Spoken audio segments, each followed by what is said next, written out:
The Raiders have done it again. Every week, they somehow find a new way to lose. And amazingly, that new way is always worse, messier, and more frustrating than before. It feels like the Raiders aren't willing to fix anything. Week 5, the way the Raiders performed against the Colts was clearly reflected on the scoreboard, 6-40.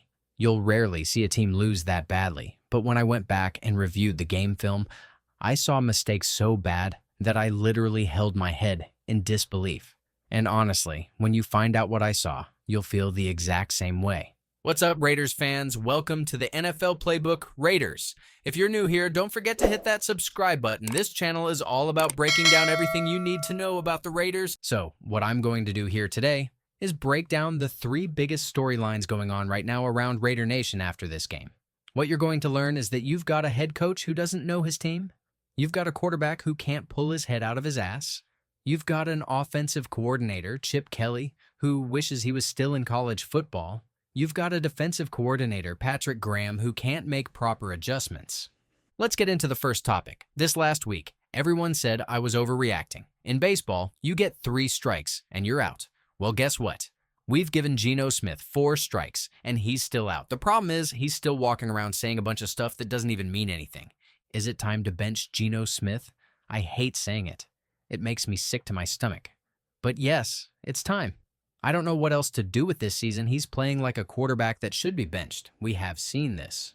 Russell Wilson was doing the same shit, and the Giants benched him and gave Jackson Dart a chance. Geno's playing like one of the worst quarterbacks in the NFL right now. He's sitting on a 74.1 quarterback impact rating. That's 24th out of 37 quarterbacks. He's got a negative 0.07 EPA per dropback. That's 30 best in the league. We were hoping for a better Geno Smith. We got the worst version of him, maybe even the New York Jets version, and we got the New York Jets Pete Carroll too, because Pete Carroll has never been 1-4 in his career. I don't know why every time we think we're getting a good head coach and a good quarterback, they end up looking like the worst possible combination we could have. I wanted to be patient with Geno. I did. But this guy leads the NFL right now with 9 interceptions. 9 interceptions in the first 5 games. And when you watch the tape, he's not seeing the field. He's making horrible decisions. He doesn't trust his offense, and he's completely in over his head.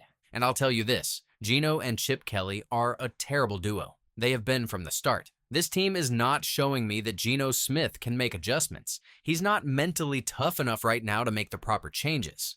I know it's only been 5 games, but I ask myself this every week. Are we getting better? Are we learning from mistakes? Are we solving problems? Right now, the answer to all of that is no. Look, Chip Kelly is the highest paid offensive coordinator in the NFL and somehow not getting enough criticism. Geno's getting it. The offensive line's getting it. But Chip Kelly, not enough people are holding him accountable. And look at this offense. It's a joke. It looks like a Josh McDaniels offense, a Luke Getsy offense. You go on a 9.5-minute drive, 10+ plays all the way down the field, and you settle for a field goal. Why? Because you abandoned the ground game. You moved on from Ashton Jeanty way too soon. Our red zone struggles continue because we're overcomplicating the simple. If you're moving the ball and Jeanty's pounding the rock and your quarterback's struggling, the number one thing you should do is keep running the football. And this is not all a Geno problem. I get that.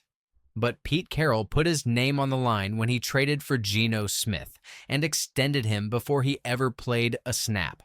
At the time, I thought it was a smart move. I looked at what Geno and Pete did in Seattle. Geno had the 6th most quarterback wins over the last 3 seasons. Only Mahomes, Goff, Lamar Jackson, Jalen Hurts, and 1 or 2 others had more.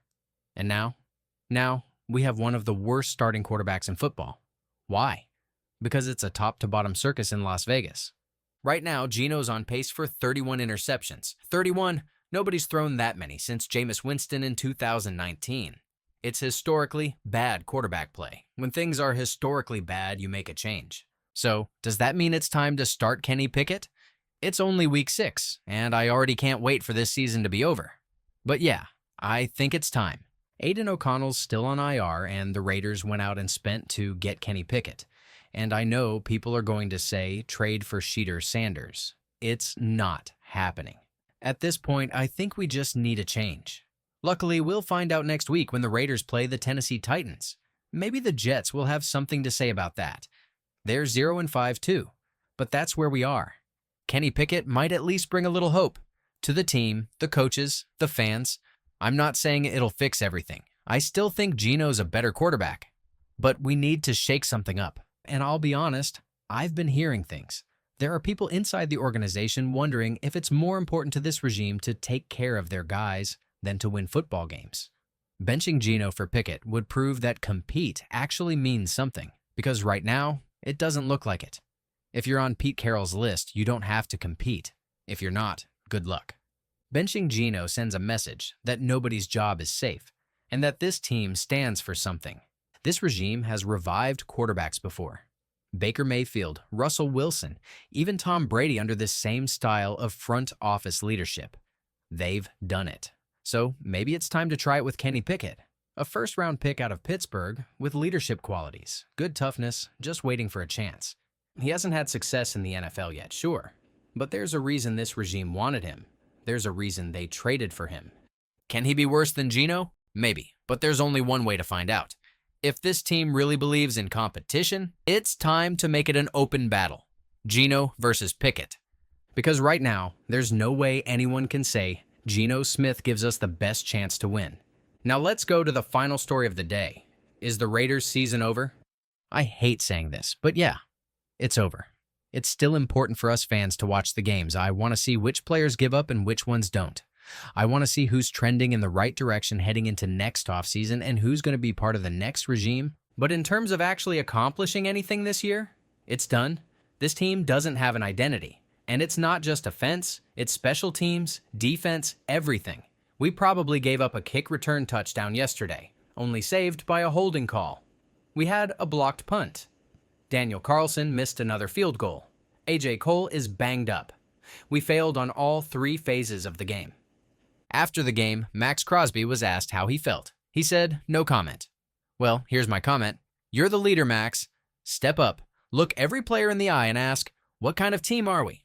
You're getting paid $36 million a year. Act like it. Be the voice. Because if you're not going to challenge people, who will? Right now, instead of Dad Pete, we've got Grandpa Pete. We need an identity. We need leadership.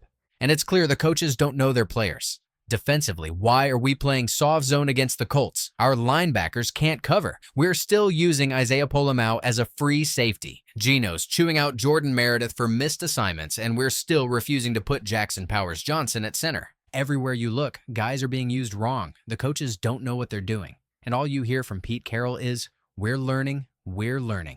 Learning? What were we doing from March through August? If the offseason was a waste, then we've got an even bigger problem. Because we had chances in free agency and the draft, and we didn't take them. This roster is thin on offense and thinner on defense, and Pete Carroll stands up there saying he's shocked by the loss. Shocked? We are 1-4 and completely lost. This staff can't make adjustments. It's like they're allergic to change. No red zone fixes. No mid-game adjustments. Just stubborn, repetitive, predictable football. And I honestly think it's an ego thing. Old men, too, stuck in their ways to admit they're wrong. If you told Chip Kelly or Pete Carroll to turn east, they'd drive west and insist they're right. So, here is what I think after this brutal loss. It's time to bench Geno Smith. It's time to start Kenny Pickett. And yes, the Raiders' season is over. I don't think there's any realistic chance this team makes the playoffs, but I'm not giving up on Raider Nation. Win, lose, or tie, I'll still be here. And I'll still bring the fire, because if the Raiders keep losing and looking like this, all it means is that we'll crank the energy up even more.